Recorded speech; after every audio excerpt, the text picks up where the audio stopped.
Kasunod ng pagkwestiyon ng ilang Supreme Court justices noong isang araw sa isinagawang oral argument sa umano'y masyadong maaga at mabilis na pagpapalabas ng audit reports ng Commission on Audit hinggil sa mga maanumalyang transaksyon sa pamahalaan. Tahasang inihayag ni COA Chairperson Grace Pulido Tan na hindi siya nag-aalala sa napapabalitang impeachment complaint laban sa kanya. Sa ginanap na Forum on Women for Integrity and Good Governance sa Makati City, sinabi ni Tan na walang takot niyang haharapin ang plano ng mga umano'y naninira sa kanya. Sinabi ko lang kanina, may nag-text sa akin at ang sinasabi, meron daw pondo na pinut up na for my impeachment. So, yun lang. I don't know.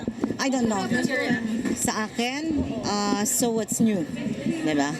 Yun lang. Hindi kayo worried ba kayo? No, I'm not. I'm not worried at all. Maging ang mga miyembro ng media, hindi naiwasang pakiusapan ni Tan. You don't mind, but sometimes the press, there is this, parang sobrang nyo naman kaming tinututukan. Parang you expect me to be giving you a blow-by-blow account, a running account. No naman, pagtrabahuhin nyo din naman kami. Samantala, ipinagmalaki naman ni Tan sa forum ang nagawa ng ahensya sa loob ng halos 2.5 taon. Kabilang na dito ang pagpapatupad ng transparency at accountability, gayon din ang pagtulong sa pagsugpo ng korupsyon sa bansa at ang hindi pagpapairal sa padrino system sa loob ng ahensya. Binigyang diin naman ni Ombudsman Conchita Carpio Morales ang kahalagahan ng papel ng kababaihan bilang leader sa pagpapanatili ng good governance. At matapos na maihain ang kasong plunder sa Office of the Ombudsman laban sa mga sangkot sa maanumalyang Malampaya fund scam, sinabi ni Morales na masusi na nila itong pinag-aaralan.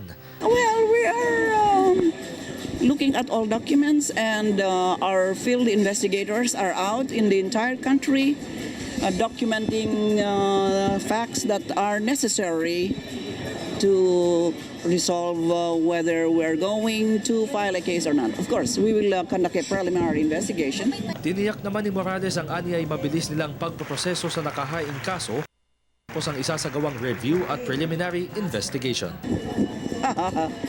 You will be surprised. Again, as I said, you'll be surprised. We're trying to speed up. Para sa Telebisyon ng Bayan, Haji Gab.